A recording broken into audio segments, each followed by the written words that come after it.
Glaciers are melting. Seas are warming and rising. Some lands are drying, while others are flooding. Unexpected weather changes are forcing us to adapt and rethink our way of living. But our survival does not guarantee the survival of future generations. We are the first generation to feel the impacts of global warming, and possibly the last that can do something about it. My name is Ruth Benzuitola. Our focus today is climate change.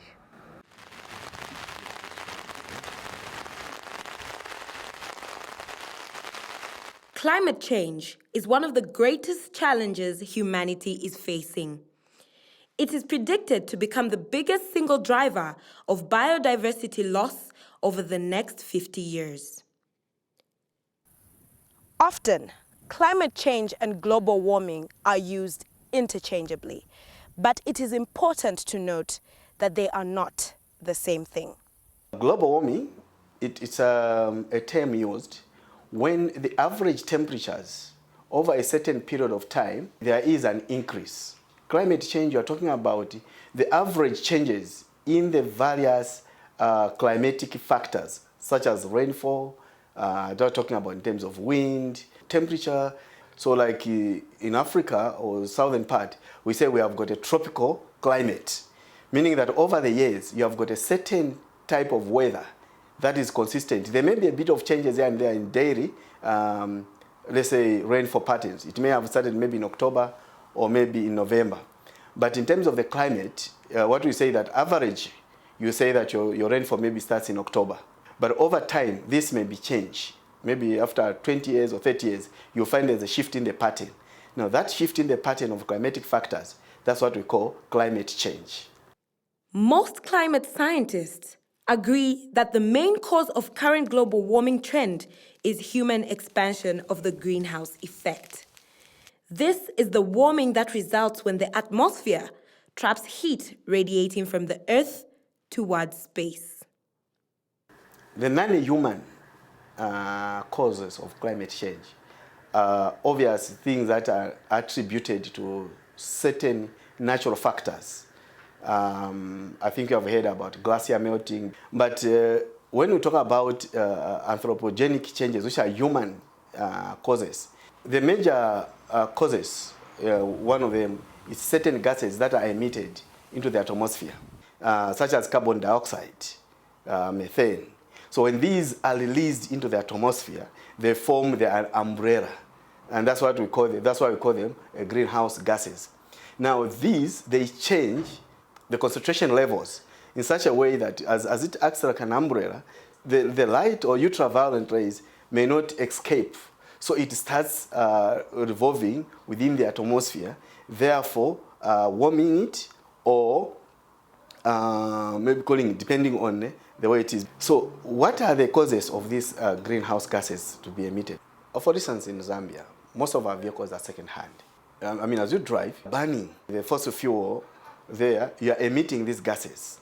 Diesel, for instance, depending on your efficiency levels, you find that you're emitting these gases into the atmosphere. The change in the land use, the way, for instance, if there are trees and you clear those trees, you make the soil a bit open, and therefore the nitrous, which was also in the soil, it starts escaping, increasing the levels of climate change. Zambia is endowed with considerable environmental assets, including 50 million hectares of forest and a rich protected wildlife system covering 36% of the total land area. The adverse effects of climate conditions to which the country is exposed overly affect these resources. Climate-induced changes to physical and biological systems are already being felt and exerting considerable stress on the country's vulnerable sectors. The consequences of that is that, of course, in certain areas you could have floods or you could have a drought. But with the effects of climate change, you'll find that the intensity and the frequency of these extreme events tend to increase. You discover that it has got an impact on the economic situation of the country. One, your food security. Right now, I'll give you an example that because of certain weather conditions, southern part does not have adequate rainfall. Therefore, they have less yield in terms of crops, and therefore, as a result of that, you may not have adequate food security. If you do not have adequate food security, you will need to find ways and means as a country in order to secure right quantities of food for the people. Secondly, because of these extreme events, your infrastructure that was not built with a lens of climate change, in other words, they were not climate proofed. That's the term that we use. You find that these are under threat. Bridges are being washed away. Why are the bridges being washed away? You'll find that when they are designing those bridges, for instance, and roads, they took into account the amount of rainfall that will pour, the river flow, in terms of what will be the currents, in terms of the water flow, to withstand the infrastructure, the bridges. But if the amount exceeds that, you'll find that now the infrastructure cannot withstand the pressure, the current of the water. So you find your bridges are being washed because of the frequency of these floods and all those things. So in the end, you require resources to repair the bridges, to repair the roads, to repair whatever. That is one of the issues. In terms of the environmental effect, it also changes the ecological balance.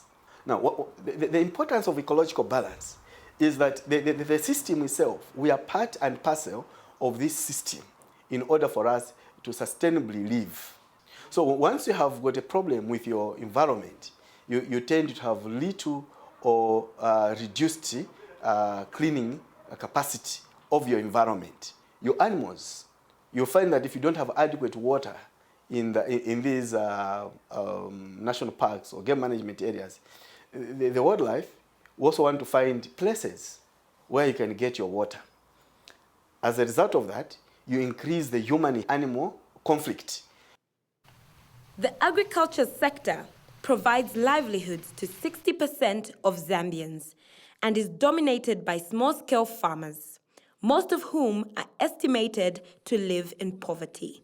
Most of the crop production is rain-fed, making food security vulnerable to climate variations.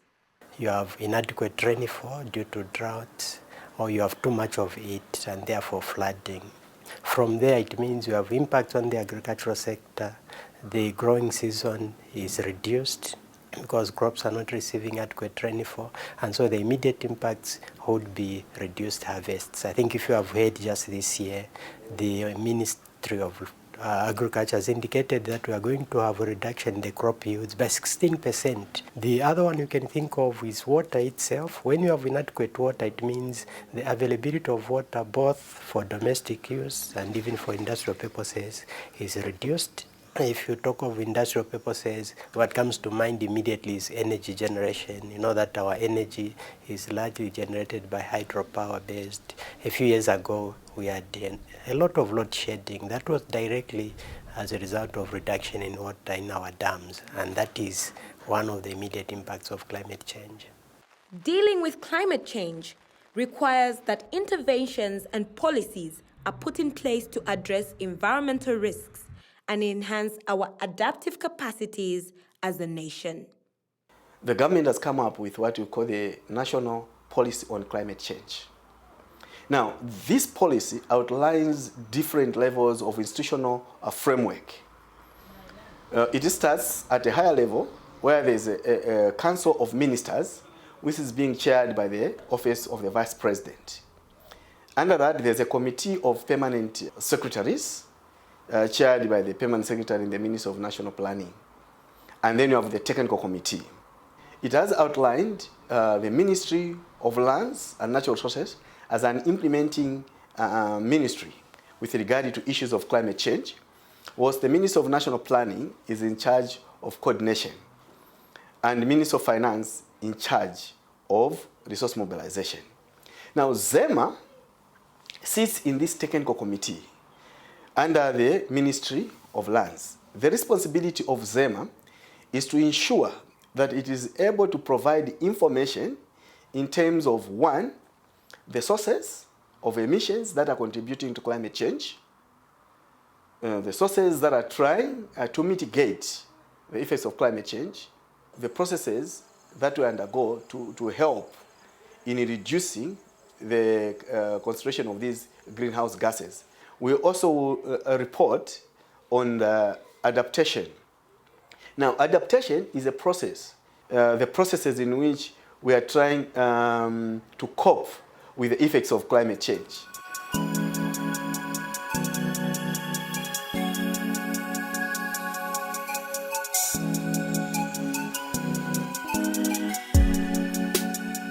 Strengthening climate resilience in the Kafue Sub-Basin project, SCRICA in short. It's one of the 2 flagship projects under the pilot program for climate resilient project in Zambia, PPCR, focusing on the Kafue Sub-Basin. So there are 3 components being implemented under the SCRICA project, which is under component 1, we have community-driven adaptation projects, whereby the communities themselves identified and came up with areas of interventions that are appropriate for their communities, which is a bottom-up approach.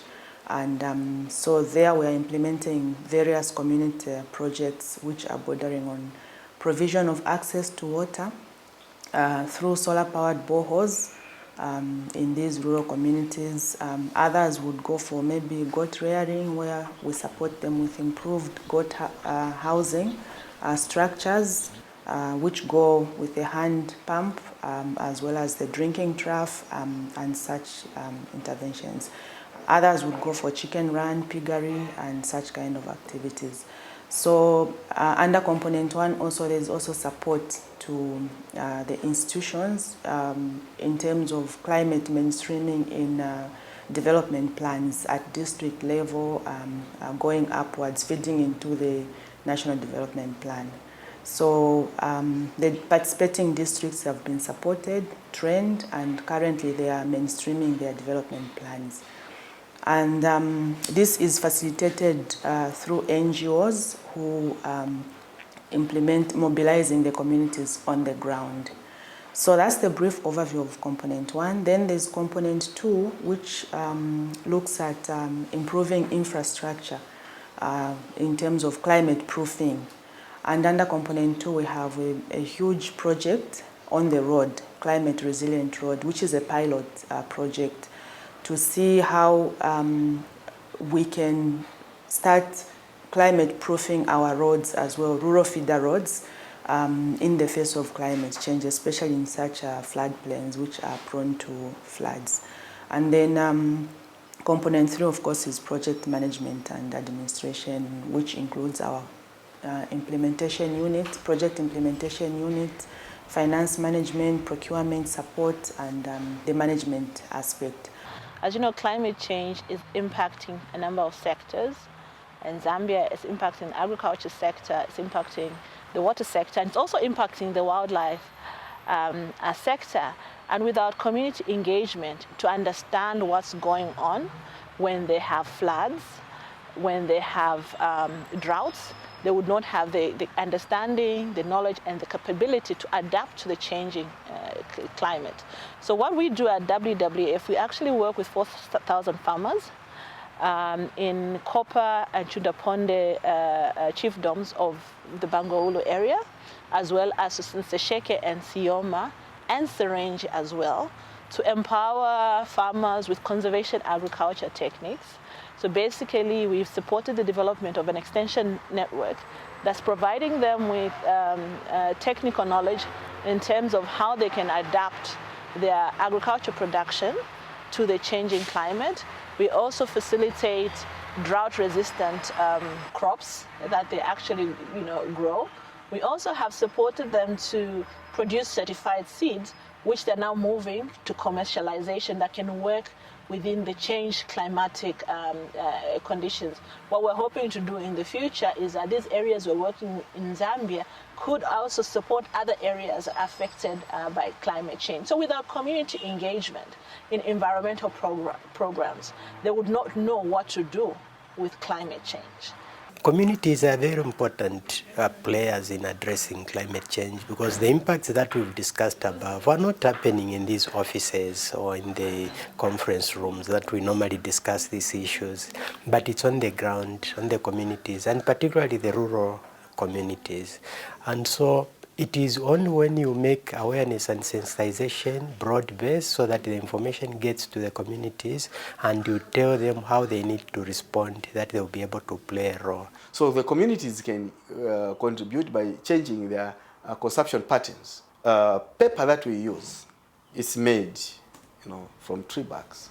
If you minimize your printing, the use of paper, first of all, you're going to conserve the trees. Second, the energy sources. So you as a community or as an individual, you can try and say, okay, why can't you share the vehicle? Because you are reducing your carbon footprint. The other thing is that as communities, the use of chemical fertilizers, there is more yield in using other alternative methods of agriculture, what we call smart climate agriculture. You dig up your soil, you are loosening it. So the more loose the soil is, the easier it is for the gases, the nitrous that was in the soils now to start escaping into the atmosphere. Instead of just cutting the trees anyhow, when you want to build or construct, leave the trees the way they are. A lot of people that go into farming, especially subsistence farming, a number of them, they have got cattle. They can use cattle, they can use goats, and allow them to be in their field. The droppings, the manure, will enrich their soil. First of all, it will be less costly for them, and they'll have optimal yield, which is both safer for us to consume and also for them economically, because they will not be able to spend a lot of money. So there is a lot of ways in which you can contribute to reducing climate change. Adapting to the changes in our climate is only one aspect of the solution.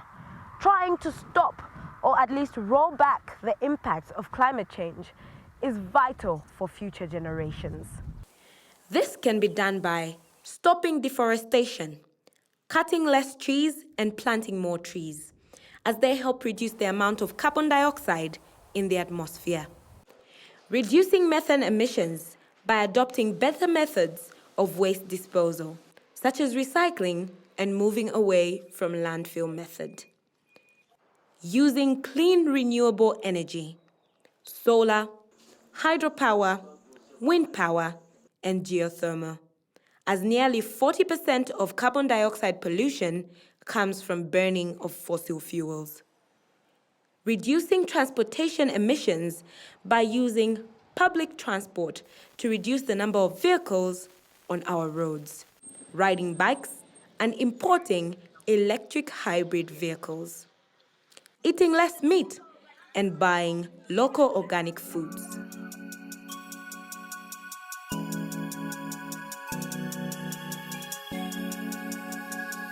Climate change knows no borders. Water and air have no borders.